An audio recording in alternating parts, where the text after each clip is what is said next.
Bagaimana kita boleh mengurangkan permintaan? Kerana sudah tentu tenaga yang paling murah ialah tenaga yang tidak digunakan. Kita harus mengurangkan permintaan dengan sepenuhnya menghormati pilihan bebas pengguna. Kami sedang menganalisis tahap kecekapan tenaga seperti pembaharuan bangunan atau penggantian peralatan dalam operasi industri. Ini adalah beberapa langkah, tetapi ada juga langkah-langkah lain yang akan kami bentangkan atau yang akan menjadi fokus pembentangan komunikasi pada minggu hadapan di Majlis Pemimpin.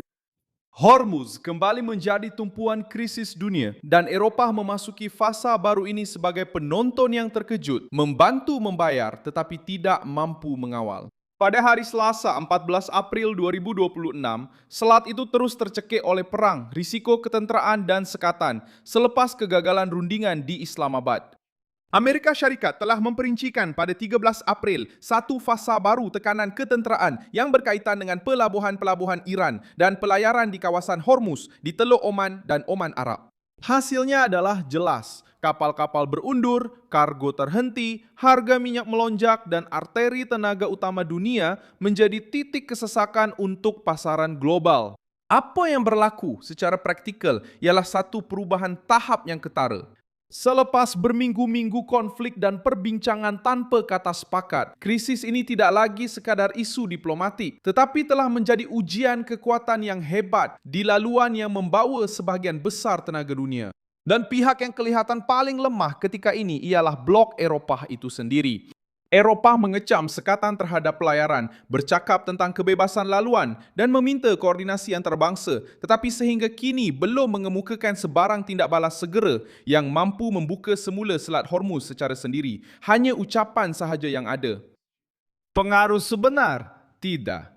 Siapa yang berada di tengah-tengah kebuntuan ini? Di satu pihak, Amerika Syarikat telah mempertingkatkan tekanan selepas kegagalan rundingan. Di pihak satu lagi, Iran terus menjadi pemain utama dalam krisis di selat itu. Di tengah-tengah pertembungan ini, Eropah cuba meletakkan diri sebagai pembela penyelesaian multinasional, tetapi menolak untuk mengikuti pendekatan keras Washington. Sekutu NATO seperti United Kingdom dan Perancis tidak menyertai sekatan Amerika, dan Italia juga menolak untuk menghantar kapal tanpa mandat PBB. Maksudnya, apabila Amerika Syarikat mengambil tindakan, negara-negara utama Eropah lebih memilih untuk menjauhkan diri, mengadakan persidangan dan menunggu. Sekarang, dengan Selat Hormuz ditutup, blok yang sama terdedah kepada impak ekonomi daripada krisis yang mereka tidak bantu untuk kawal pada saat yang penting. Di manakah beban sebenar akaun ini pada tenaga, pengangkutan, inflasi dan kos sara hidup? Menurut Agensi Tenaga Antarabangsa, hampir 20 juta tong minyak sehari telah melalui Selat Hormuz pada tahun 2025. Selain lebih daripada 110 bilion meter padu gas asli cecair.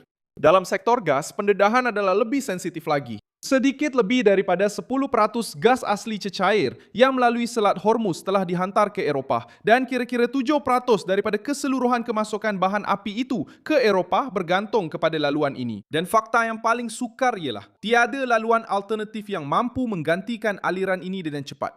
Itulah sebabnya ucapan bersejarah Ursula von der Leyen bahawa tenaga yang paling murah ialah tenaga yang anda tidak gunakan kembali menjadi perhatian pada masa ini.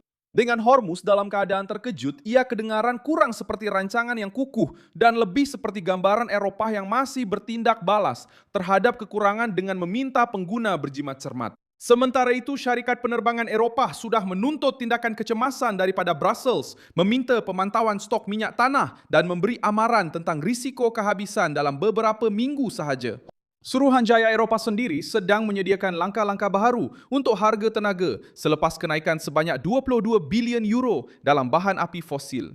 Secara ringkas, reaksi Eropah masih lebih kepada memantau, menyelaras dan menguruskan kerosakan berbanding mengubah keadaan.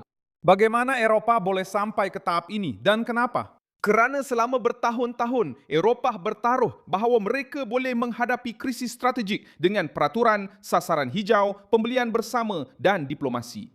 Walaupun apabila masalah itu juga memerlukan kuasa pencegahan dan kehadiran tegas di laluan kritikal. Kesatuan Eropah sendiri mengakui bahawa mereka mempunyai operasi Aspides dan sedang membincangkan untuk memperkuatkannya. Tetapi realiti politiknya ialah blok itu masih berpecah, berhati-hati dan lambat dalam menghadapi krisis yang memerlukan tindakan pantas.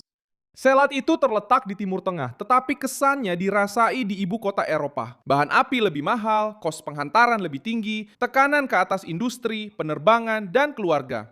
Eropa yang lemah yang memilih untuk tidak mengikuti Amerika Syarikat ketika Washington mencari sokongan, kini terperangkap dalam senario terburuk tanpa kekuatan untuk memaksakan penyelesaian dan tanpa pelindungan untuk mengelak daripada menanggung akibatnya.